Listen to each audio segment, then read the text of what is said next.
On the waters of the Coral Triangle Marine Area, bordered by the three nations, Malaysia, the Philippines and Indonesia, a group of sea nomads have built their lives and livelihoods for generations. Known as the Sama di Laut or Bajau Laut, they are nomadic seafarers who have historically lived on houseboats. There are no reliable statistics for the numbers of Sama di Laut in the region. Due to their historic mobility between international borders, the Sama di Laut continue to face challenges in gaining recognition as citizens of any state. Lacking a legal bond with any state, they are seen as stateless people.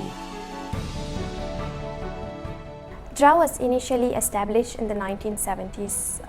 It was dedicated to implement community development programs among the vulnerable communities, women, youth in rural areas to support greater self-sufficiency and, most importantly, economic sustainability. Mid-2014, we set out to map and provide paralegal assistance to stateless persons in West Malaysia, especially amongst the Indian communities. Since then, we compiled an accurate baseline figure on statelessness in West Malaysia based on that event, and it was done through our community-based paralegal. It's now over a decade. With that set of experience, we were able to concretely identify the necessary administrative or legal measures required to find a solution for them. We still have a long way to go to achieve the goal of ending statelessness in Malaysia.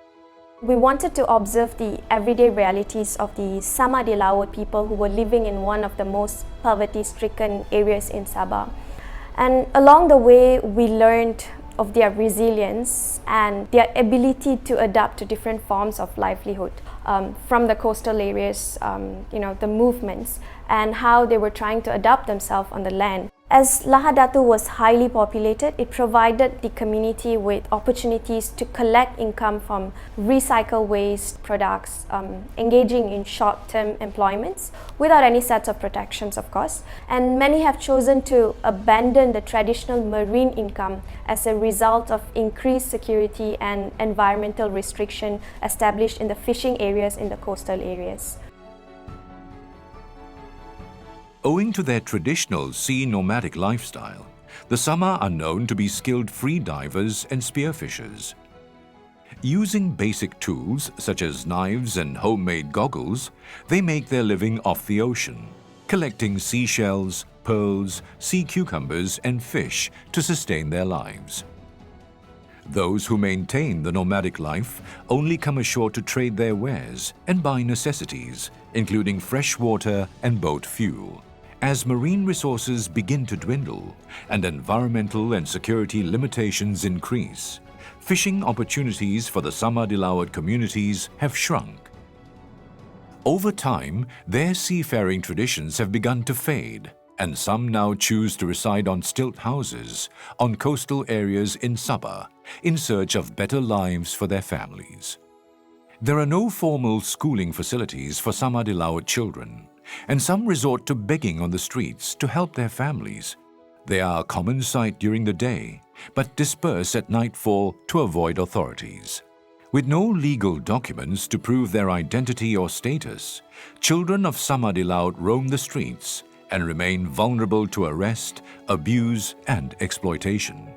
To escape hunger pangs, children resort to glue sniffing, unaware of the damage this causes to their bodies.